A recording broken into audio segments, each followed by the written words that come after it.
So it is. This is one of those shows which we begin on a somber note. We are recording this not quite 24 hours after the assassination attempt on the life of Donald Trump, and a day that already had 3 celebrity deaths, one of which we only further found out about this morning. So it's a pretty dismal moment, but we're gonna do our best to elevate it. We're gonna start low, and here's we've had shows where we come on and go, wow, thank goodness somebody died. So here is our obit list from since we did our last show: Dabney Coleman, Fred Roos, producer, Godfather, Morgan Spurlock, documentarian, Supersize Me, Willie Mays, Jerry West. I know we're getting into athletes here, but but all of these people had moments in the media. They did. That was a great cartoon. Anyway, go ahead.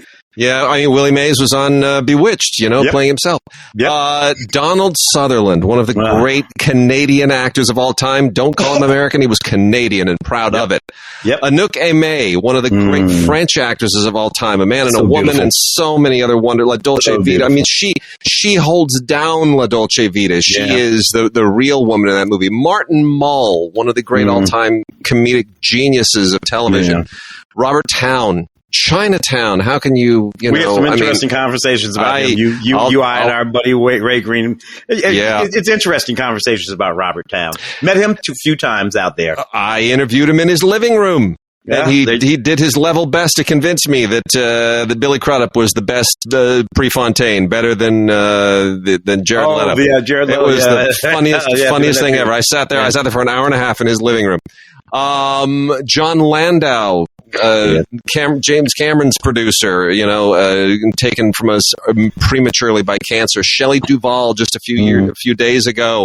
Yeah, so beloved in so many great Altman films, and of course, The Shining. And the ultimate final girl of any horror movie in The Shining.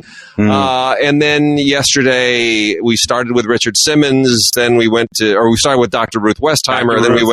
Then we went to Richard Simmons, and then this morning we found out that Shannon Doherty also passed. Yes. So, man, this is people in their 50s, 60s, 70s, 80s, and 90s. We have just covered in the 90s. Covered all these generations. It's been a rough few weeks, and but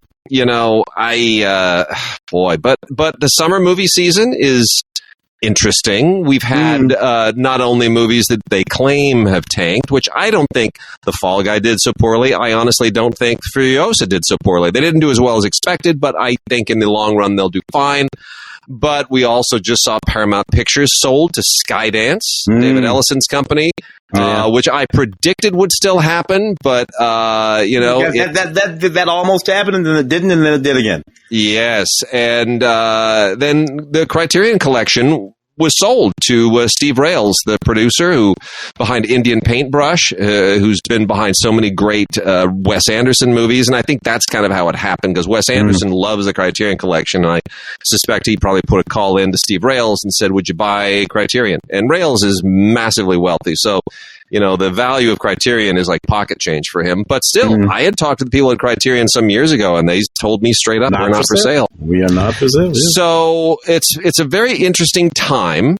They've always been looking. They've always been looking for a way, though, to really monetize that collection, and they never really found it. Not a way to maximize the monetization of that. Correct. Of that collection, and and eventually it's like, okay, this is a great collection, but it's got to generate some dough. They was associated with Hulu many years ago. All the Criterion chunks that were there, and that didn't sort of work out. And then the Criterion Channel, of course, and so and to be honest with you, I think I love it. I love it, but are there enough subscribers? Just like for anything else, Paramount Plus, Apple Plus, are there enough subscribers to sustain a Criterion channel? I mean, really? So that's an interesting question. It's one we don't really have an answer to. They had some layoffs, pretty substantial layoffs a few months ago to sort of get themselves oriented for this new moment. And then Criterion stuff started appearing on VOD and on digital download. You can buy Criterion movies for digital download. You don't have to get them on disc anymore. So you can have an all digital Criterion collection. So, I mean, clearly they're looking to boost their revenue stream based on the way that consumers are changing their behaviors. Mm-hmm. I think the big driver here is, and by the way, just going to plug ourselves, go to DigiGods.com for other reviews and whatnot. Listen to Tim and to me on LAist, which is scpr.org. Or 89.3 on your FM dial. That's it. if you got an FM dial. And go check out my new Substack at hollywoodheretic.substack.com. I'm doing podcasty interviews there, and I've got one up with John Fithian, former CEO of the National Association of Theater Owners, and his two colleagues in his new business endeavor. It's a very interesting hour-long conversation. So you can see that at the DigiGods YouTube channel as well. So here's what I think is going on. Everybody thought streaming would be the big holy grail, and nobody stopped to think about what the monetary calculation was for consumers. Because consumers were for a long time fine with the idea that I pay this 50, 60, 70, 80 bucks, maybe over $100 if I want a really, really elite, setup with a lot of pay channels, and I get a cable package. And I've got, hundreds and hundreds of cable channels and all this crap going all day long that I'm never probably going to watch, but at least it's available to me. And I don't feel that I'm getting cheated because I'm at least watching a few channels. Mm-hmm. So I look at the price that I'm paying, and the price that I'm paying, it pays for whatever it is that I'm watching. So if I'm watching, CNN and NBC and the shopping network, then that, as long as that price is okay for those, that's fine. If somebody else wants to watch, Fox Business and the Learning Channel, and I can't imagine anybody who would combine some of these things, but just bear with me. And ESPN, well, then that's your package. And what happened was then everything fragmented with cord cutting. People are paying $40, $50 for their internet access to start. Yep. Then they're paying more like 80 now, but yeah. Mm-hmm. 80. And then you add on about another 50 or 60 for your bundle for cord cutting. Mm-hmm. And then we haven't even started to touch Netflix and Max and Disney Plus and Peacock and Paramount Plus, and all of whom have raised their prices to one extent or another, or added episodes. Yep. Mm-hmm, mm-hmm. And then you're like, well, what's left for Criterion Channel and for Film Movement Plus and for the Cohen Channel and for Hi-Ya and Crunchyroll. You start getting down there, and now you understand why it is that Tubi, which is ad-supported, and Pluto, which is ad-supported, are the ones that people default to, because it's like, I paid already, I gave already. And this new model was supposed to be cheaper for consumers and give them more choices instead of costing them 3 times as much and giving them less. Mm-hmm. And I think people are bitter when they talk to their friends, and their friends will say, "Oh, did you see The Offer?" No. What's that on? Paramount Plus. Oh, I don't get Paramount Plus. Did you see? Did you watch Stranger Things? What's that on? Oh, it's on Netflix. Oh, I don't get. I gave up on Netflix. Oh, well, did you see The Acolyte? Well, what's that on? Oh, Disney Plus. No, I don't get Disney Plus. Right, and so now we don't have a common cultural experience anymore.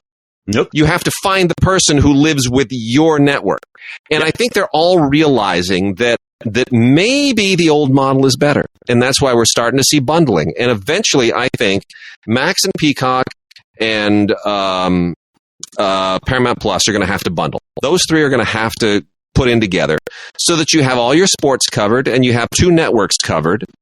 And it would be nice if Disney Plus decided to throw in, so you throw all 3 networks in together now, right? And so now you're going to be able to get HBO and Showtime and CBS, NBC, ABC, and 5 major studios if you include 20th. So 5 major studios worth of library, right? Disney, 20th, Paramount, Universal, and Warner Brothers. And that's kind of the big deal. If you can get those 4 companies to agree to bundle, then the only one left is Sony. And Sony doesn't actually have a streaming presence. They have a deal with Netflix. So, we're getting back to sort of bundling. And I feel like that's almost where we ought to be. But they're going to have to figure this out in the next 3 to 4 years because they're all still losing. I mean, everyone is celebrating. Yay! We only had a $1.2 billion loss last quarter, which is, cut our loss in half. Well, you're still losing billions. You're still losing money on streaming. You didn't, so they got to figure it out. They got to figure it out. And the thing of it is that what they cannot balance it on are the backs of the consumer. No, the consumer only has so much money. I mean, wages have gone up relative to blah, blah, blah, blah. And a lot of it for the consumer is psychological. That's true. My wages have gone up. But I do not want to spend X number of dollars on either, frankly, individual streaming services or a bundle or the cord. I have a number above which I am not willing to pay for. Yep. And I can't even tell you what the number is. I can only tell you that I know when I'm at it, because that's when I started canceling things. It's really and I think everybody has it. Everybody talks about, I think I might cancel, or I think I might go, well, you haven't. But then there's a moment when you actually do it. When you actually say, you know what, I really don't watch anything on Paramount Plus. Yeah. And you actually take the time to punch through all the crap that you got to do to cancel a thing and cancel it. And if you get me there, then you've lost me, because I just took 35 minutes to figure out a way to cancel you, and everybody has that spot. I know people who cancel and re-up with Netflix every time there's a new Stranger Things season, because that is all they want to watch. And in their mind, if all I want to watch is Stranger Things, then I'm only going to pay for Stranger Things for that 1 month fee to watch the whole thing. Mm-hmm. Right? Mm-hmm. So in their mind, it's like, all right, I'm paying $15 for Stranger Things. It's like a movie admission. And they're willing to let it stack. That's it. They're willing to they know Stranger Things started dropping however many X weeks ago. Yeah. And they will wait. I know that this is true because I've done this and wait until that last one drops. Go ahead and pay that $7.99, or if they're real. For me, it was Discovery, the Star Trek series over on Paramount Plus. Yeah. And I go and I do one of those Paramount Plus for a month for free thing. Yeah. And I join Paramount Plus and I watch all of Discovery and whatever other crap that I might watch because I'm over there. And about 3 days before it ends, I set Alexa to tell me cancel your Paramount Plus subscription, and then. And this is going back to what I said, this is the important part. And then I actually go do it. Yeah. I actually go and cancel the Paramount Plus subscription. Mm-hmm. And brother, I will do that forever. And I can't be the only one, as you said. They're finding out that a lot of people do that. A lot of people do that. And so if that's your vibe, then you're going to, do better if you can put a bunch of these networks together, a bunch of these streamers together, and convince people that this is you'll stick with it longer, because there's time between the two Stranger Things, but then I might want to watch Star Trek Discovery. Right. Mm-hmm. So that's how these. I don't know, but it's still. Look, it's a paradigm shift for sure. We talk a lot, go back and forth, in our various different circles about the future of all of this sort of media consumption and what does it mean to Hollywood writ large, particularly in terms of theatrical presentation. The big movie screens that you and I grew up watching growing up, and of course you and I have been through it. We are in that interesting moment in history where we were born into a media world that consisted of television, and television was relatively speaking new, particularly with me, but there it was, and movies were there, and people were worried about television killing movies as they had been worried about movies killing the radio, and so on and so forth. But all of it kept rolling. So I think that you and I are two people who say that no, nothing's going to kill anything. Yeah. Nothing ever kills anything. Yeah. The landscape gets reshaped. Sure, that's true. But nothing ever kills anything. Movies, the theatrical movie experience is alive and well. And you're right. It is interesting what we call a flop and what we call a hit. Yeah. Because now it seems to me flop is strictly associated with whether or not a film does projected numbers on the weekend that it opens. Yeah. And anything outside of that is a flop. Yep. It doesn't make any difference whether or not that movie goes on to linger in theaters for 13 weeks and creep over $500 million. If it didn't make that projected $150 million on weekend one or whatever the number is, it's a flop. But then, you wait 8 weeks, 10 weeks, 13 weeks, and you go look at those numbers, and there that movie is, worth $300 million. Yep. And you're worth of accumulated box office. And it still has a whole big old life to live in every other venue that movies, have their lives. And by the time all is said and done, it's made 4 times its P&A, the production costs and P&A. Yeah. Which is all any movie is ever trying to do anyway. It used to be 3 times. Now it's 4 times. Production costs and P&A. That's all any movie is ever trying to do. And the range of time that it takes a film to do that, I don't really see. I mean, I know why that matters in Hollywood brain terms. Yeah. But I do not understand why it matters in real terms. Yeah. Yeah. You didn't make it all this weekend. It took you 8 weeks. Who the hell cares? Yeah. Well, it's we're living in weird times, man. But It's in every possible way. In every possible way. It's going to be an interesting decade to see how it all shakes out. I've said for a long time, the 2030s are going to be amazing. I don't know how, I don't know why, but I just feel like whatever, we're going to work it out by then. I feel like the world has to figure, we just always do. Human beings always figure this stuff out. So whatever we've got to do to figure it all out, we're going to figure it out by 2030. We'll get there. Yeah, and look, let me be the ridiculous optimist here. I am having a fabulous time. Just me personally, just Tim over here in Tim World, everything's fabulous. And so I don't. If you're having a tough time out of there, just dip in over here. Everything's great. And I mean, I can see it. I see all the stuff that's going on out there, but I don't know. Around over here, everything's pretty cool. I even saw a couple of good movies this week. I was on the radio. What'd you see? I saw your rundown, and I was like, oh my gosh, it looks depressing. So tell me something good. That Nick Cage horror movie that's part Silence of the Lambs, part any given episode of the X-Files, and part Rosemary's Baby is very effective. Done. That's that Oz Perkins, Tony Perkins kid. Okay. You got him and a couple of these horror kids that are around here actually making some pretty good, very effective movies. They're all callback. What's his name? T West. Ty West, T West, that guy. With stuff he's been doing, there are all these sort of callback movies to the 70s and 80s and whatever. But nevertheless, they're very effective. And for folks who are into that genre, those movies are out there and they're good movies being made well. I saw this beautiful Icelandic, British, Japanese film by Baltazar, whatever his name is. Cormac Touch. How is it? It is beautiful, Wade. Good. It's really, really, really wonderful. I dig him, but I go with him way back. I think I interviewed for 101 Reykjavik way back in 2000 or 99 or whenever that neat little movie, Icelandic movie came out. And he's done all kinds of stuff. I think he did Two Guns with Wahlberg. He did. Which our friend Brant, who directed our short, Brant was a producer on that. Yeah. Yeah, and so he has this lovely movie that I think is just going to really, really break some hearts when we creep over into the award season as we're about to. And and all of these movies are wonderful.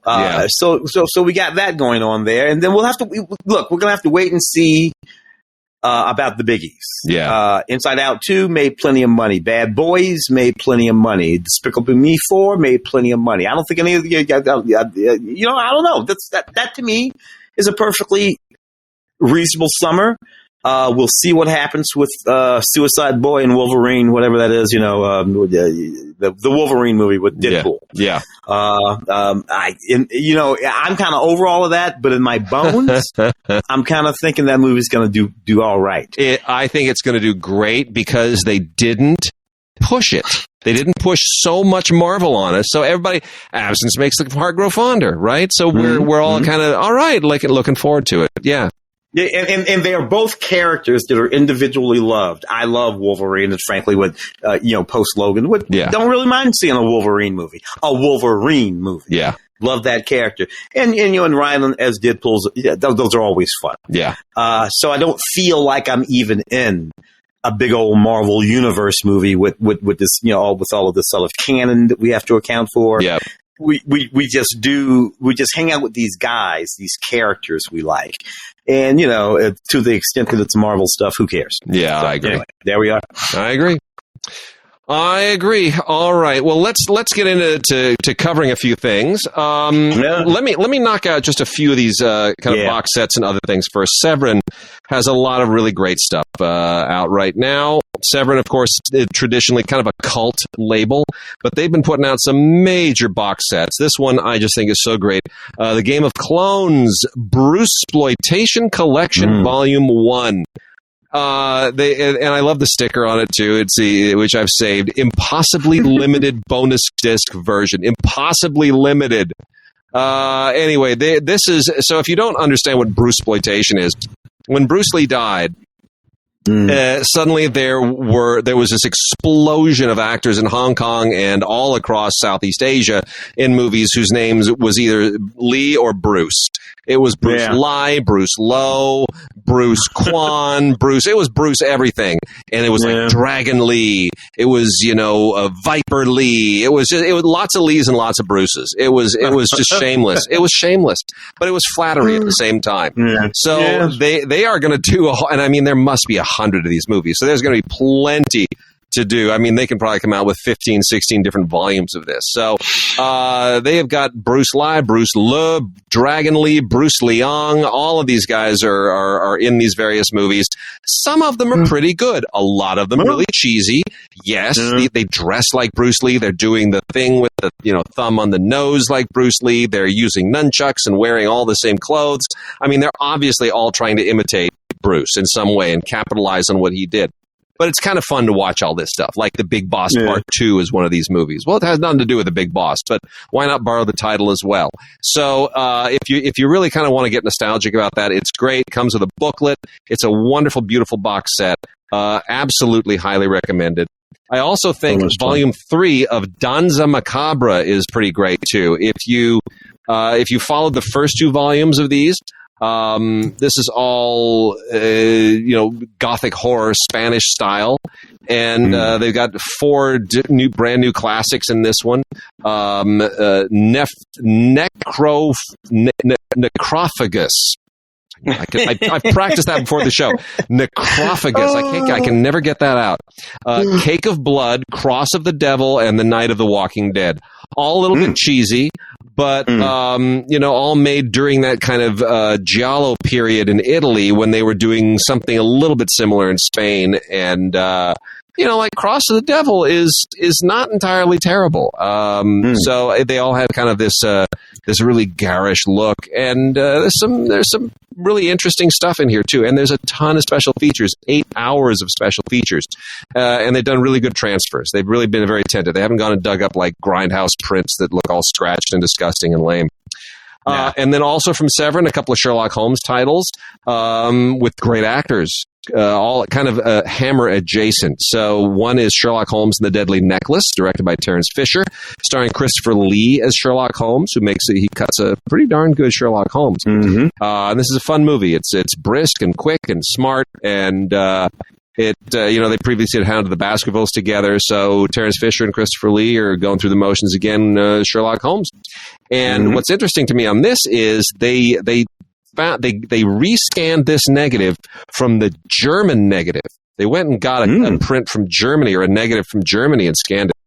And then we finally have the Peter Cushing Sir Arthur Conan Doyle Sherlock Holmes series from the BBC. This is Peter Cushing as Sherlock Holmes and Nigel Stock as Dr. Watson, an original series aired on the BBC in 1968. And it's pretty great. It's it's got the BBC countdown clock on them, and there's a great interview here with David Stewart Davies interviewing Peter Cushing, and audio commentaries for every single episode. So it's really, really fun. You learn a lot. They got some people who've written books on Sherlock Holmes to do these, and so this is all kind of Hammer adjacent, but it's all very, very Sherlock Holmes and really, really fun. And then lastly, directed by John Farrow, which is a boxed set as part of the Impulse line. This is from, Imprint line from Via Vision in Australia. And this is an import, but, Via Vision with the Imprint line does a great, great job. They dig up films that nobody else will do. And John Farrow, of course, is Mia Farrow's dad, who was a really workmanlike director in the 30s and primarily in the 40s. And made Australian guy. Yeah, made a couple dozen films, and they've got 6 of them here. One is a documentary about him, John Farrow's Hollywood Man in the Shadows, and then the other 5 films are actually it's the 6 is double feature here: The Hitler Gang, along with Commando Strike at Dawn, but it's the extra one. Commando Strike at Dawn is the main film. Night Has 1,000 Eyes, Submarine Command, and Botany Bay. Not Botany Bay from Star Trek with Ricardo Montalban. This is like the movie Botany Bay from 1953. So these are all 40s and 50s. None of his stuff from the 30s, unfortunately, for a reason I'll explain in a moment. But yes, John Farrow was Australian-born. Mia Farrow's dad was an Aussie, but had a really good, solid career in Hollywood. A bit of a controversial figure, but nonetheless, he was a workmanlike director. My father knew him. When they worked at Warner Brothers, and I never really quite knew what the connection was. My father was not exactly a fan. I should point that out. He observed certain behaviors that he didn't necessarily approve of, but which explains a lot with Mia. But nonetheless, I was always like, gosh, I wonder how my father actually. Did they just bump into each other in the lot? And then I found out what it was. John Farrow. Here, I'm gonna pull up the details so that I don't get it wrong here. So John Farrow made a movie in 1938. One of those little programmers, right? It's only 65 minutes long. So it was like a total B movie or whatever. But 1938, he made a movie for Warner Brothers called Little Miss Thoroughbred. Which was, it's a girl in an orphanage, and there's a horse and racetrack. It's all that stuff that all those movies did. Kids and horses. You figure it out. Orphans is better. They're even better if they're orphans. Anyway, the little girl in this thing, the little wannabe Shirley Temple character, is Janet Chapman, and Janet Chapman's drama coach was my father. Oh, there it is. My father was coaching the little girl in a John Farrow movie. That's how that was the connection. I'm like, there it is. Now I know. I've done my detective work. So anyway, a little crossover there. I'm still waiting for Little Miss Thoroughbred to show up on DVD so I can actually see my father's handiwork and see whether this little girl could act or not. Oh, Ann Sheridan's in that movie. Yeah. I've never seen it. It's never been out in any form that I can see. Yeah, I don't know it. Yeah, that's great. 1938. Yeah, 1938. So there it is. But directed by John Farrow, a nice boxed set, a lot of really cool films, 40s and 50s. Worth checking out. Shall we do Steelbooks and then go into the 4Ks? Sounds great to me. All right, got 4 Steelbooks this week. One is the complete collection of films I had never heard of till this showed up. The Hatchet collection, which includes Hatchet, Hatchet 2, Hatchet 3, and Victor Crowley. Oh, man, that's great. Have you ever seen these Hatchet films? No, I do not know these. What period are they from? The 80s? These 80s? This is 80s, right? These are like 2000s. This is from 2007 to 2017. I do not know these movies. That's interesting. I know. It's a very peculiar thing. Anyway, it's an American low budget horror series. And it's a horrific disfigured guy with a hatchet, whose name is Victor Crowley. I just think it's funny that that instead of Hatchet 4, they're just like, screw it, nobody's watching these movies. Just give it the guy's name. Just call it Victor Crowley. Because if we call it Hatchet 4, then people feel like they got to catch up with 1, 2, and 3. So just give it another title because they'll just don't even worry about it anymore. They gave up. Hatchet 2, Hatchet 3, Victor Crowley. Cracks me up funny. Anyway, he's in a swamp. It's funny because during the VHS era, early VHS era, that's the kind of thing that you got all the time. You know, I mean, again, coming out of the 70s sort of, you get these series of movies made by whoever, and there would be a guy with a hatchet, and they make it for $1.95. It's all just Jason Voorhees and Mike Myers rip-off stuff, and maybe a little bit of Leatherface. Look, he's disfigured. He's got a hatchet. He lives in a swamp. Just stay out of his swamp. Don't go near his swamp. Don't go over there. Don't go to Hatchet Swamp. Don't. Stay away from the swamp. Go to like Disney World or something. Don't go to the Hatchet guy's swamp. Where are you going this weekend? Going down the Hatchet Face Swamp. Really? Anyway, okay. And we got another also in Steelbook, another one of these 4K Has Fallen movies with Gerard Butler and Morgan Freeman saving the world again and again and again.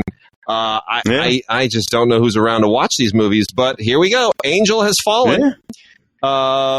They're collecting a payday, so there they go. Morgan Freeman's the president, and Gerard Butler is the Secret Service agent. It's kind of a bad time for this movie to be released, to be honest. Bad day for them. But if you can kind of put all that in your rearview mirror, it's no worse than the others. It might be a little better because it's kind of settling in. All I know is if I were the president, I'd want Gerard Butler to be nowhere near my Secret Service detail. He's not that he saves the day. No, he might be the reason why. Trouble follows him everywhere. Yeah, this guy. No, that's okay. We'll be all right. And then we got George Romero's Diary of the Dead in a Walmart exclusive Steelbook, and then another Walmart exclusive Steelbook, Escape Plan triple feature. And these are not bad, right? The Escape Plan movies are not bad. Like, they're good, solid, mid-level, Stallone movies. They're like, you get the good deal. Like, they've got decent people in them, right? You got 50 Cent, and you got Dave Bautista and Jim Caviezel, and Arnold Schwarzenegger shows up. Like, I mean, these are like, this is a real cast. Are the movies that great? I mean, they're good enough. They're good enough. So, this is a nice little triple feature on a Steelbook, and then Diary of the Dead. If you're into the whole Romero thing, I mean, you don't have to have seen all the prequels or whatever. They're all about zombies. It's it's pretty. You looked at that Escape Plan series is a series that sometimes I forget of Sylvester Stallone's many series. But there it is. There are 4 of those. I think you're 3 or 4 of those. I think you're only 4 Expendables. There are 4 Expendables. Yeah. If you count the Creeds, I think we're up to like 7 or 8. Yeah, there's 3 Creeds now. Rocky. Yeah, so that's like 8 Rocky films. So Sylvester is a guy who figured something out. I do the thing you do and then do it again. I'll tell you, it's really kind of amazing when you think about actors who have generated franchises, who have been able to not just be part of a franchise, but generated a franchise themselves, not just that they are the star of it, but that they came up with it, that they came up with the idea. Stallone has done 4. Escape Plan? I forgot about the Rambo series. Rambo. I forgot about that. Rocky, Rambo, Escape Plan, and Expendables. I mean, there's something very impressive about the fact that he has been able to do that. And he's tried stuff that didn't work. Cobra didn't work. What was the thing he did with Kurt Russell? Something and something. What was it called? Tango and Cash. Tango and Cash. That didn't quite. But that's not a bad film. That's not a bad film, actually. No. It's funny. Look, I enjoyed some of Stallone's comedic excursions. Oh, Rhinestone. I know they're not good. Rhinestone is funny. Him and Dolly running around over there. Stop or My Mom Will Shoot. I'm sorry, that's funny. Now, did he have the success that say Arnold?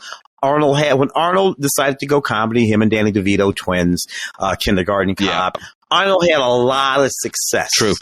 When he went comedy, and started, coming off of, all the Predator movie and all those sort of big movies there. Arnold got funny and had Stallone, for whatever reason, wasn't given that break. Yeah. But I'm sorry, Rhinestone is funny. Yep. I agree with you. Completely agree. So let's go into some 4K. We've got a few Arrow 4Ks here. So the Arrow keeps coming out with great 4Ks. It's taken us a second to get to some of these. Here are the latest Arrow 4Ks that we've taken a look at. Mute Witness, American Gigolo, Narc, Crimson Peak, Dark Water, and Basket Case, limited edition Basket Case, which is a very underrated little kind of horror bit. But I want to just mention particularly about, American Gigolo speaks for itself, but Mute Witness, I interviewed the director of Anthony Waller. Yeah, I interviewed Anthony Waller right before he did American Werewolf in Paris. Interesting guy, and Mute Witness is a very, very kind of creepy, skillfully made film. It kind of combines elements of a lot of things like blow up and blow out. Or here a little bit what's the Audrey Hepburn Alan Arkin thing? After dark. Wait until dark, right? It's got a little bit of that in there too. So all of this stuff, it was shot in Russia. It's all kind of it takes place behind the scenes of a slasher film being shot in Russia, right? And it's kind of interesting that there's a slasher film. The makeup girl is she's mute. She's mute and winds up being chased by this guy. Anyway, so it's a very kind of meta thing that's going on, but it's a really sharp film. It's worth checking out if you haven't seen it. Anthony Waller, very interesting, very intense guy, and he has a great audio commentary on this thing. So highly recommend it there. Narc, one of the better kind of more intense performances from Jason Patrick. Does a really good job here. He made a lot of I wish he'd act more again, but really cool, intense performance there. Basket Case, look, it's low budget schlocky horror, but it's perfectly entertaining in a very groovy kind of grindhousey way. American Gigolo, I think, looks just really, really cool on 4K too. And Crimson Peak, and Dark Water, which is a great J-horror movie from Hideo Nakata. So all of those, I think, are worth a look on 4K. They all do right by it. I love it. Let's see. American Hustle. American Hustle's on 4K now. This is the 10th anniversary, Tim. It's the 10th. Wow. Has it been? Wow. Yeah. Wow, man. That one, so 2013 American Hustle. Does it hold up? I wonder. David O, because this might have been his really last sort of successful conception, but I wonder if it actually holds up, because I haven't seen this film since 2013. It does hold up. But it holds up it felt retro at the time, so it feels even more retro now, because, it's basically about the Abscam scandal. For those who don't remember Abscam, doesn't matter. You can still enjoy the film. For those of us who remember Abscam, it was bizarre. It was almost surreal that something like that could happen. And in fact, they do a very good job of parodying it without making a complete mockery of it. But Christian Bale is terrific. Bradley Cooper is wonderful. Might be the last actual performance that Jennifer Lawrence gave. Jeremy Renner gives a real performance too. It's a good cast. It's a good solid film, and it's on 4K with a Movies Anywhere code. So David O. Russell, he had a run there for a moment, didn't he? Yeah, he also did that thing with Taylor Swift in it that was that I call it David O. Russell directing, making for some reason making a Wes Anderson film. That thing he made that was really a Wes. I'm like, why is David O. Russell making a Wes Anderson film? Amsterdam or something. That was a mess. Oh my gosh! I was like, man. We also have Cemetery Man by Michel Soavi. This is also from Severin. I am not at all certain why this warrants a 4K release. No offense. I'm sure it has the following for it. But it is a bit of an unusual genre horror film to put on 4K. Some of the other stuff that we mentioned from Severin, I almost would think would have been, more justified. But maybe, what do I know? Rupert Everett's in this, and he has a great interview, and he's young when they made this, and so I suppose that there is kind of a post-Giallo, because this is more recent Italian. It's like 90s. Early 90s, this is. So it was just kind of, Giallo really sort of mostly goes through the 80s. And so this is sort of semi-post-Giallo. Anyway, I don't know. I guess there it is. It's if you're a Soavi fan, if you've never heard of Michele Soavi, then probably not going to mean anything to you. Tim, did you see The Ministry of Ungentlemanly Warfare? I do not remember that one. What was that? That is the Guy Ritchie thing that he came out with just a couple months ago, based on the Churchill sends a bunch of basically Churchill pulls together his own Dirty Dozen, and he sends them down off the coast of Africa to pull off a German sabotage thing to blow up a U-boat. I mean, it's a whole to blow up the supply. It's like Inglourious Bastards with English accents. Yes, it's like Inglourious Bastards with English accents, or the Dirty Dozen without so much dirty, and they're not quite a dozen. but the problem is, it's like nobody's heart is in this thing. It's based on a real event. It's literally a real event. This really happened. Churchill really did give the go-ahead to this black ops group that had no authorization from any other part of the British government. Could have brought down his entire leadership, and he sends this ragtag group out to go and pull off this off-the-grid maneuver down off of Africa, which could have completely been blown up in his face and been a big geopolitical mess. And you would think that they'd kind of find a tone and stick with it, but they don't. Sometimes it feels a little Inglourious Bastards. Sometimes it's a little bit Dirty Dozen. Sometimes everyone's just sort of disinterested, and nobody seems to really know, are we being funny? Are we being an action film? Are we being a parody? Are we playing it straight? So it just didn't work for me. But anyway, it's out on 4K for anybody who wants to take a look, and it's a respectable cast. I mean, Henry Cavill wearing a ridiculous beard, playing the real guy. I mean, this guy really existed. Yeah. I don't know. Guys' films. Well, for one thing, guys' films have not evolved over the last 25 years. Guys kind of making the same movie, no matter what it happens to be. He makes it the same, no matter when it's set. He makes it the same, and even that series, that streaming series, the Gentleman, I think it's called. Yeah. And I'm like, he has this sort of fixation with this sort of juxtaposition of the notion of the gentleman, and yet this sort of rough, tough, badass guy, but they all tip their hats at you. You got Monkey Man over there. Monkey Man, yeah. Let's pull out Monkey Man. That Dev Patel. His. I don't know if it's his directorial debut or not. It is. It is. Was it? Because I got to tell you, I thoroughly enjoyed that film. This was originally supposed to be a Netflix film, and then Netflix paid for this, and then they let it go. They said, "Yeah, we don't really want it anymore." So they gave it back to him.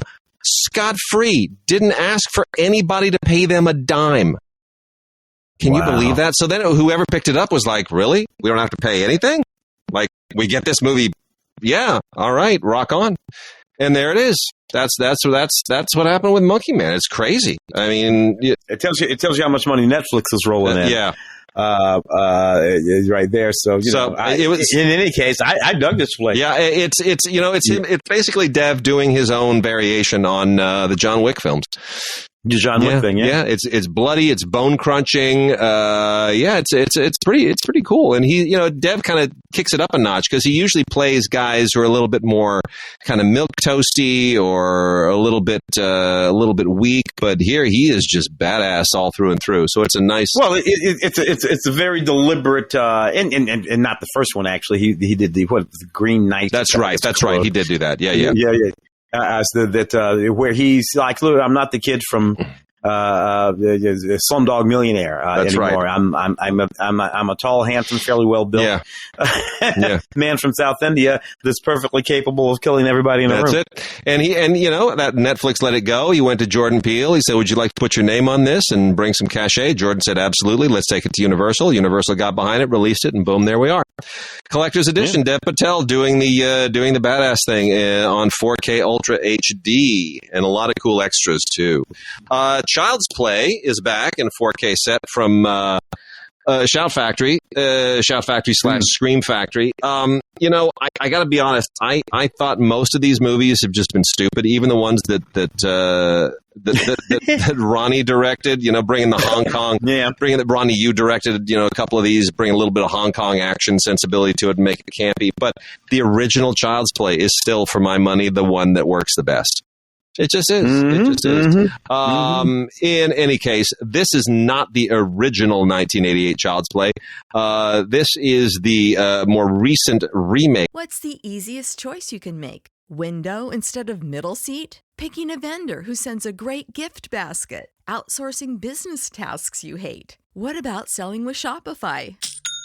Whether you're selling a little or a lot, Shopify helps you do your thing, however you cha-ching. Shopify is the global commerce platform that helps you sell at every stage of your business. From the launch your online shop stage to the first real-life store stage, all the way to the did we just hit 1 million orders stage. Shopify's there to help you grow. Whether you're selling scented soap or offering outdoor outfits, Shopify helps you sell. Wherever and whatever you're selling, Shopify's got you covered. Sign up for a $1 per month trial period at shopify.com/try. Go to shopify.com/try now to grow your business, no matter what stage you're in. Shopify.com/try. Of it, in which the one with in which Chucky is not possessed by the spirit of a dead serial killer. Chucky is basically just a crazed AI.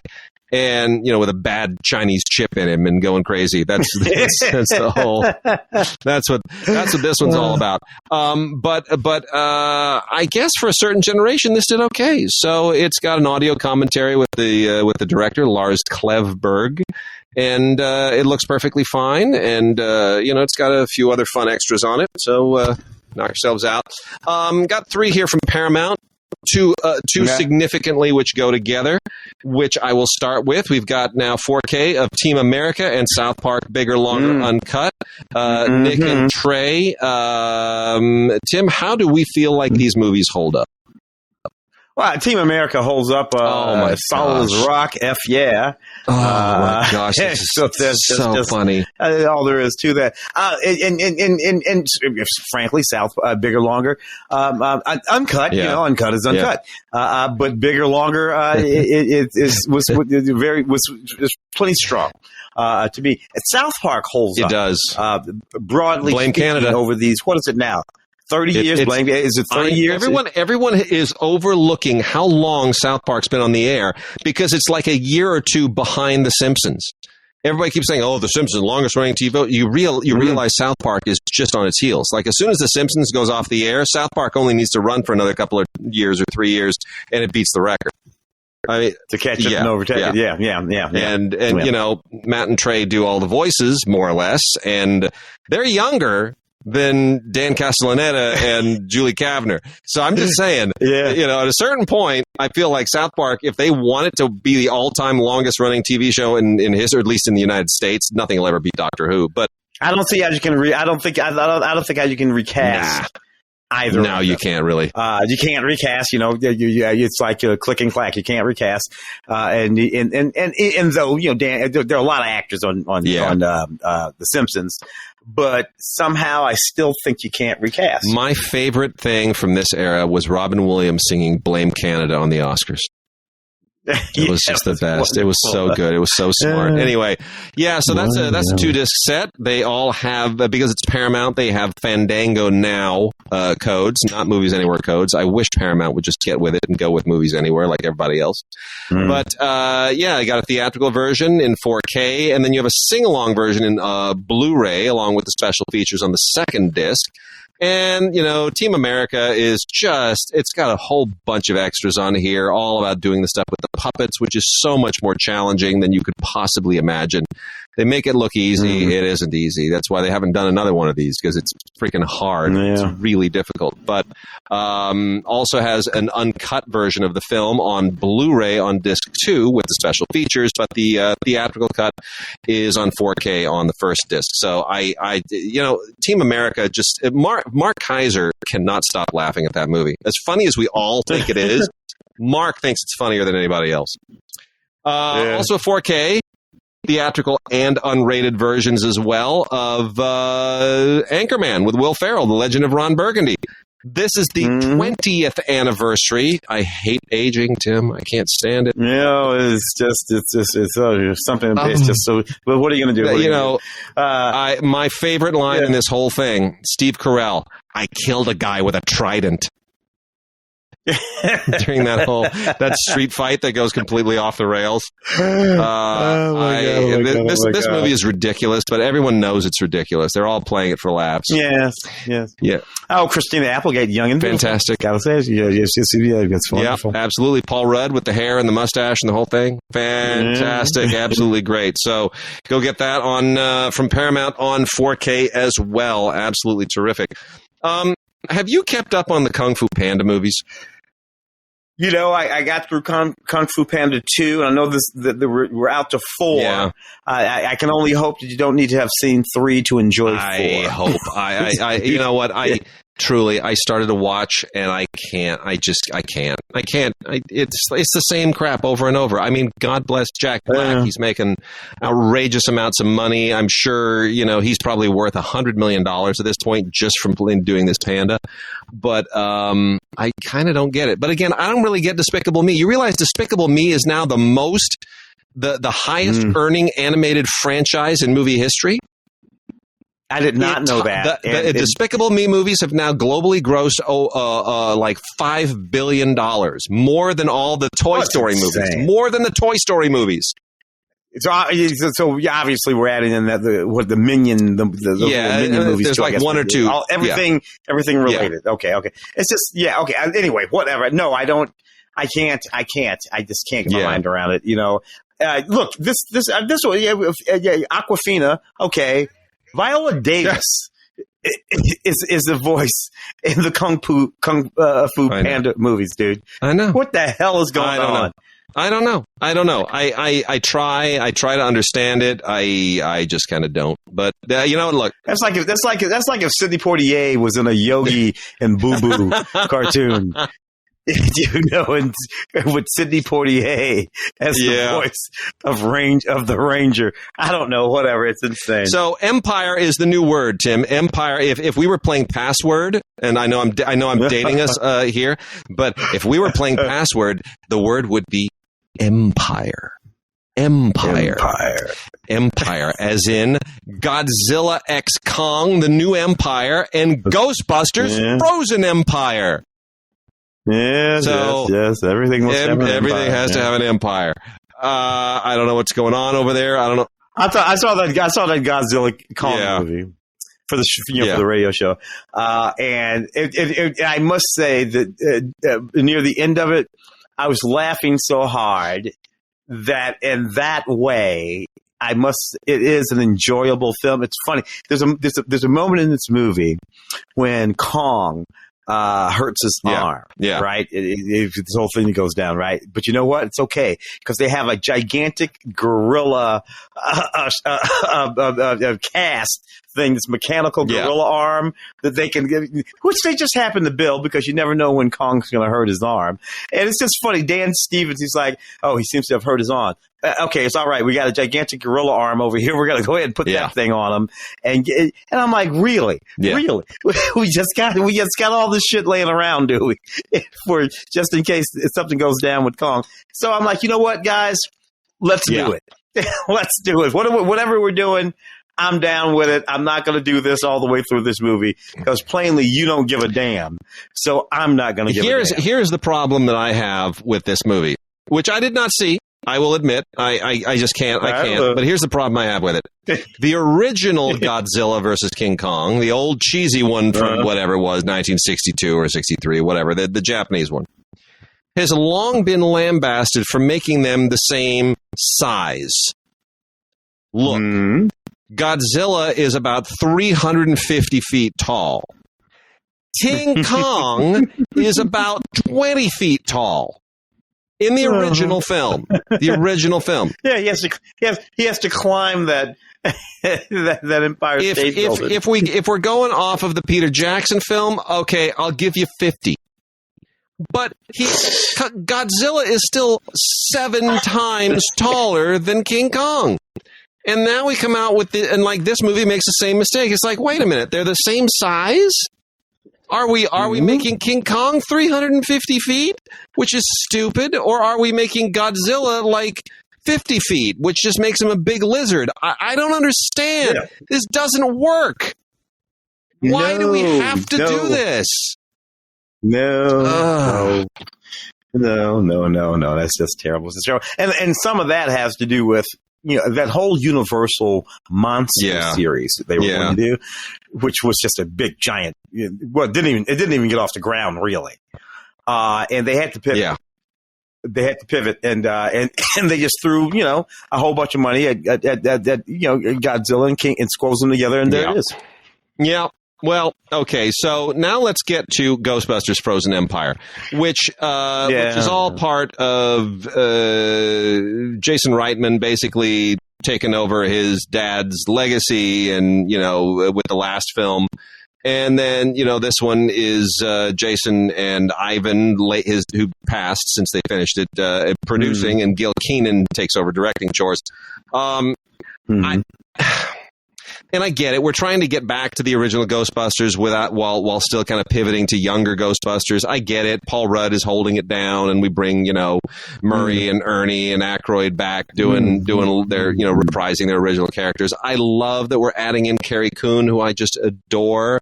Oh, I adore Carrie Coon. I love that we brought back Annie Potts, who's just still wonderful. And I love the kid from Stranger Things, bringing him in. I think that's cool. That's all fine.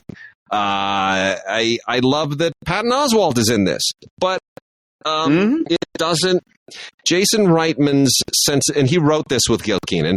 He doesn't bring the same levity that his dad did. He's a different kind of filmmaker, and this still feels both derivative and at the same time not as fun. So I don't know. It feels a little heavy. It feels a little intense. And it's funny because everybody for a whole lot of reasons, some of them not particularly kosher, as we went after those girls when they did that girl Ghostbusters, and so okay, fine, you hate to go. Okay, we'll give you back. We'll hit the reset button and give you your other Ghostbusters back. You know what?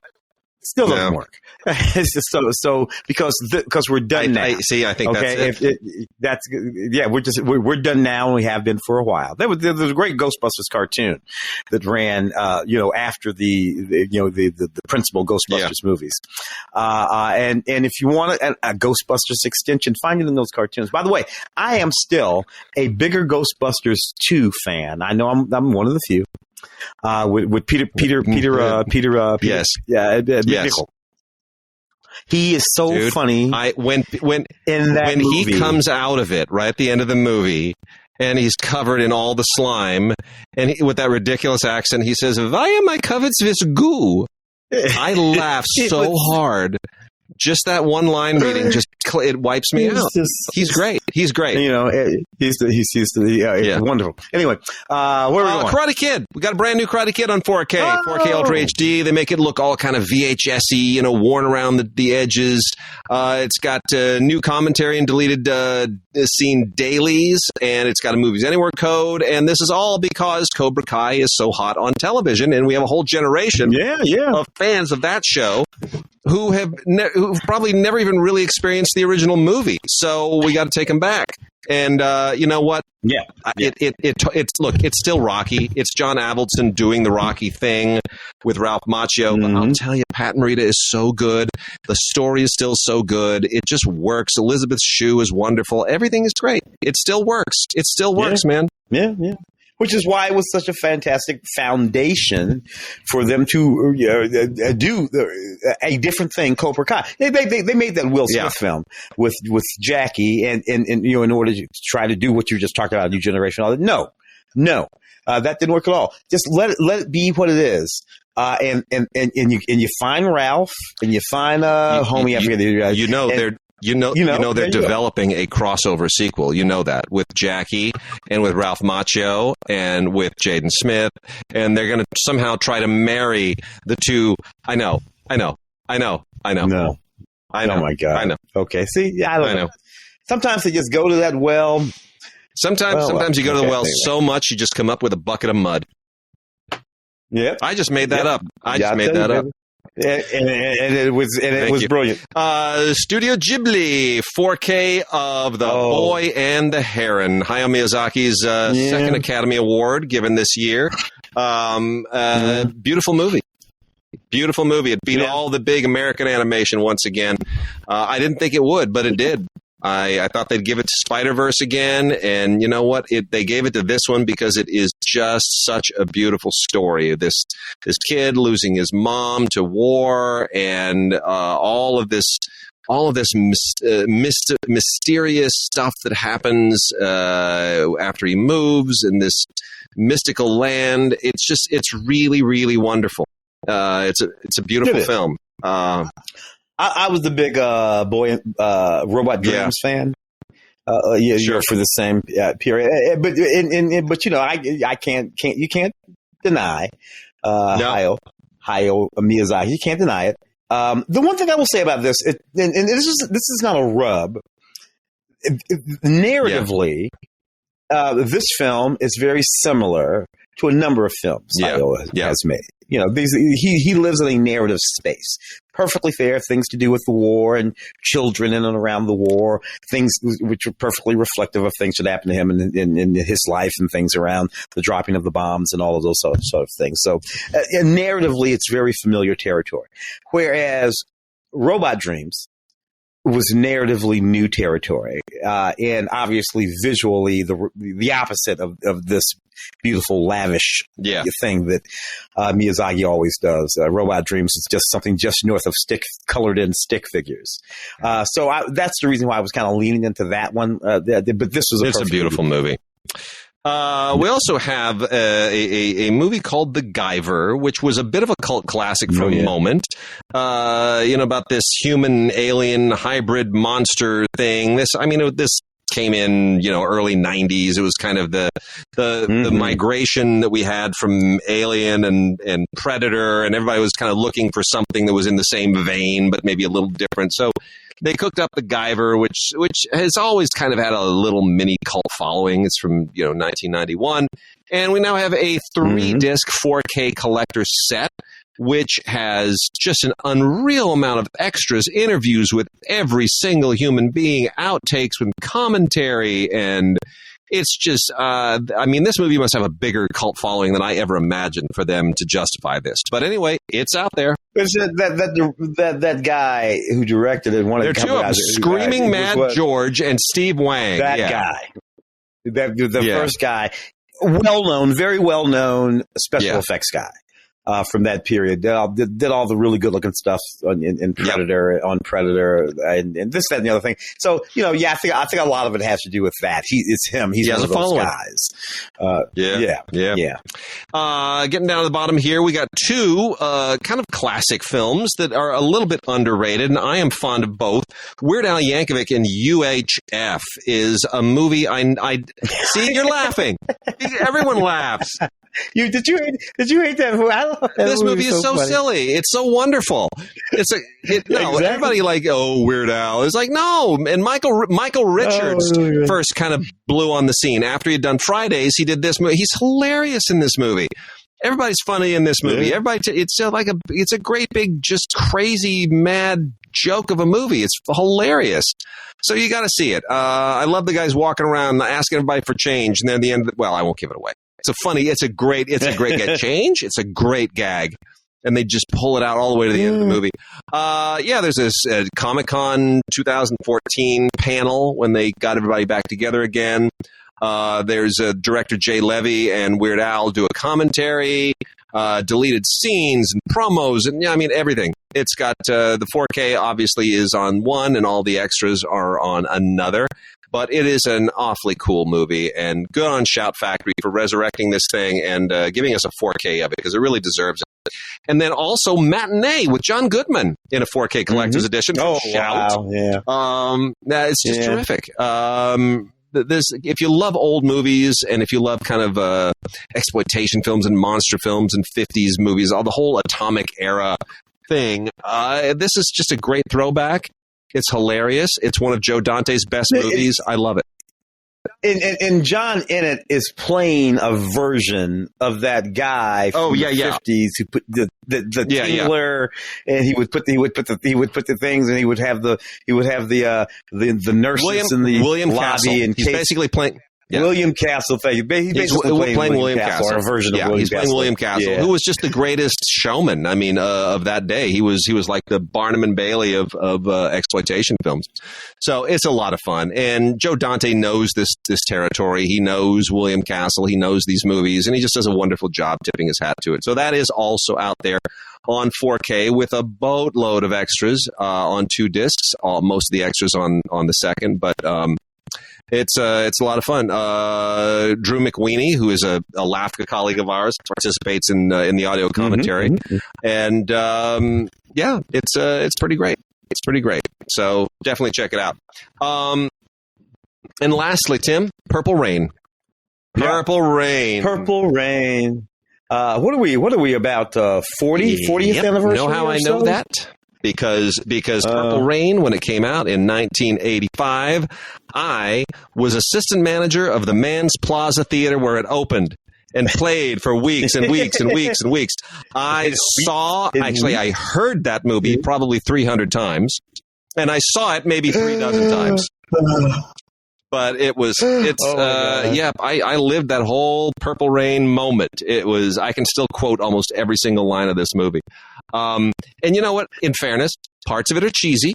Parts of it are deliberately cheesy. That whole kind of seduction scene with Apollonia is ridiculous. Yeah. It really kind of plays the crowd.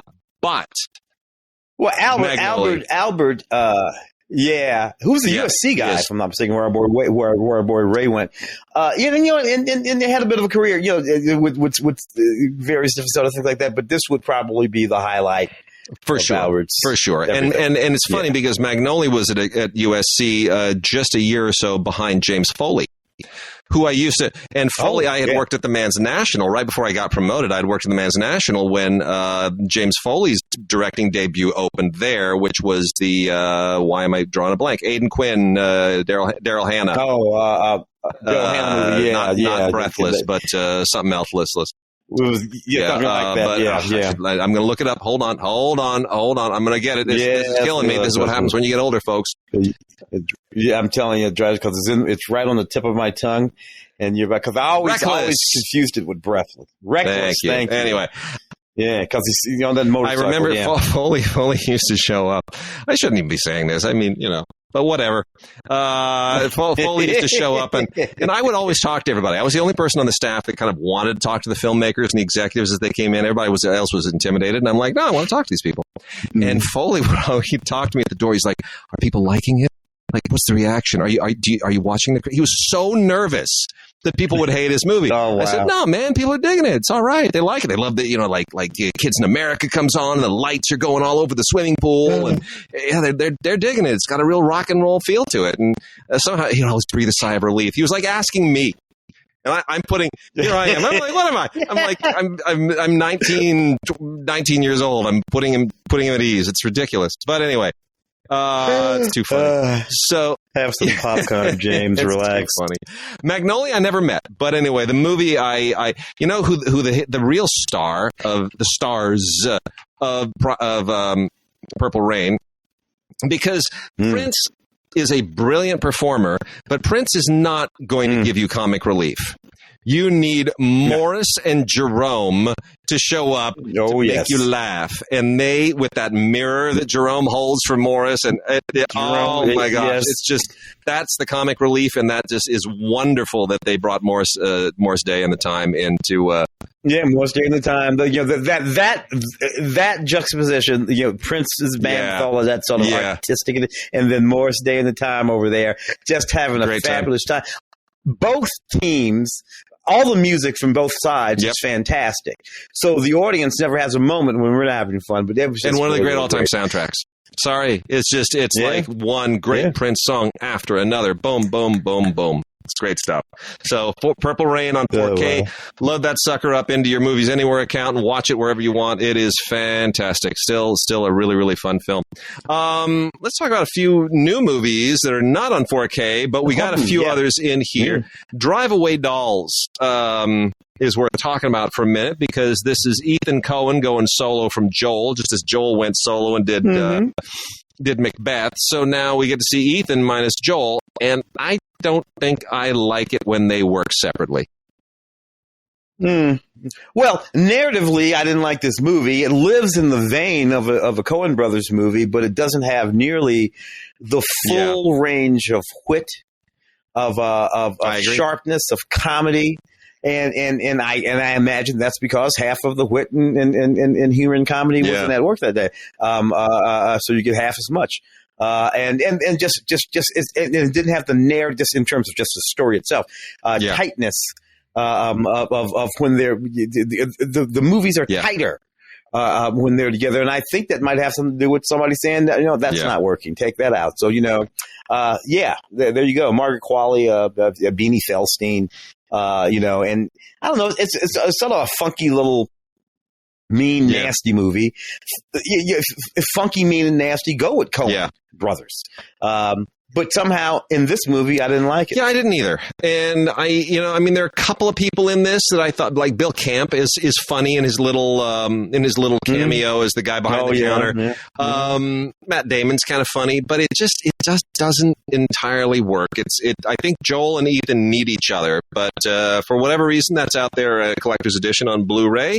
Not much by way of extras. Also going to make mention of this. Apparently was also on 4K, but they only sent it to us on Blu-ray because I guess maybe they caught wind of the fact that I had been on Film Week and I had torn it to absolute shreds. We're talking, of course, about Madam Web, look. I get it. If you love all the actresses in this thing, you don't care if the movie's any good, and you just kind of want to see them in tight outfits, and you get your Movies Anywhere code, you're good. But this is a terrible movie. This is like a rough draft, like a first draft screenplay that someone did an assembly cut of and then released into movie theaters. Nothing in this plot makes any sense. I'm not even going to ridicule the filmmaking. The woman who directed it is perfectly, credible career directing television. S.J. Clarkson. She's done a lot of British TV, a lot of American TV. She's very capable. It's not her fault. It's just somebody handed her a script in which people just do stupid things for no reason other than to motivate the script. It's terrible. Yeah, it's terrible. Yeah. So this will not have a sequel. And Dakota, who I usually like, is just walking through this movie. It's as if she figured out somewhere along the line they have no idea what they're doing. So why should I pretend like I have any idea what I'm doing? I'm gonna say the lines and try to get home as soon as I can. Got a couple of movies here that are very heartwarming, and increasingly this is something that a lot of actors are doing. They're trying to push something a little bit more positive and less overtly studio. Mark Wahlberg, of all people, Arthur the King, and Hilary Swank in Ordinary Angels. And I think both of these movies are worth kind of mentioning of a piece because they're sort of going in the same general direction. They're also both Lionsgate releases. Other than that, the comparisons end. But they're just simple, not overly expensive, really uplifting movies. They're not. I wouldn't call them faith-based. They are faith-adjacent, maybe. But there's kind of a new direction here, and I think it's because these movies are affordable and because they can put good actors in them, and actors can get these movies made as long as they attach themselves. So anyway, the Hilary Swank film, Ordinary Angels, is one of these. It takes place in rural Kentucky, small town, and it's about this hairdresser played by Hilary Swank who meets a widower, and he's got a couple of daughters, and you can fill in the rest. There's a one of the daughters is ill and she's looking for a transplant, and it gets a little saccharine, but everybody takes it so seriously and so sincerely. And in Arthur the King, it's a guy and a dog. I mean, the guy and dog movies, they're wonderful, and you have some great supporting performances here from some really, really good, solid actors. And I think, this is a new thing, so it's worth paying attention to. We're going to get a lot more of these movies every year. Mm-hmm. Let's talk about the American Society of Magical Negroes. Yeah.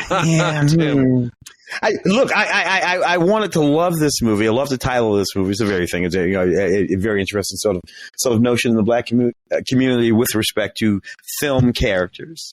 And we should say people in general. Spike Lee is the one who first called out this trope, which is the which again is like the Will Smith is in Bagger Vance, with the Bagger Vance, Bagger Vance. Yeah, it goes on the Help. So many Peele did a wonderful sketch mocking it, which is truly brilliant. But anyway, carry on. And that's what this needed. This needed the penetrating wit and sharpness of that Key and Peele sketch of that sort of comic genius. And the thing of it is, I like some of the people involved in this, but they don't get to the point of the thing, and therefore the jokes it does not cut to the heart of it, and therefore the jokes don't really work. And it just left me feeling like this was an opportunity miss, mostly. Just an opportunity I will miss. say, because what's great about the Key and Peele bit is that it crystallizes the whole concept in like 5 minutes, and it makes you laugh at it, how ridiculous it is, but without hating it or resenting it. They sort of find a middle road of saying, we understand this is a thing and a lot of people like it. We think it's ridiculous. So we're going to enable you to understand why we think it's ridiculous and laugh at it as though it's ridiculous without making you feel bad about the fact that you still like this. Oh, in the Key and Peele thing, I think that I like about it anyway is that one of the things they do is they take it and they use it to their benefit. If you want to do this, we're going to make it work for us. But this movie never seems to. Doesn't quite get there. It's not mean, and it is funny when it's funny. But in terms of just say, hey, this is a thing that you know about this. It's a thing that rubs them the wrong way. And David Allen Greer is really funny in it. He's the main magical Negro, this other little young guy. Because anyway, whatever. And let's segue from that appropriately to Academy Award-winning American fiction. Cord Jefferson's amazing directing debut, but I think a fabulous screenplay deserving of an Academy Award. Look, when we vote, they send us the actual physical scripts, in a little booklet form, or as a PDF, so we can read them. And I read this. I don't like reading scripts. I don't even like reading my own scripts, to be honest. It's not a fun process. But Cord Jefferson is a wonderful writer. And I don't mean writer in terms of coming up with stories. He uses language beautifully. And this is a wonderful screenplay to read. If you want to read a screenplay that's not cute in that Shane Black way, Shane Black will say like, and then they head for the big mansion in the hills, the one that I'm going to buy after I sell this script. That's Shane Black's way of making a script readable. Inside being coy. Cord Jefferson just uses the language beautifully. It's a pleasure to read how he shapes dialogue and how he shapes description and how he kind of carries you through the script. He really has a wonderful grip on the language. And boy, I when I saw this, I said, Tim, Cord Jefferson just made a movie about you.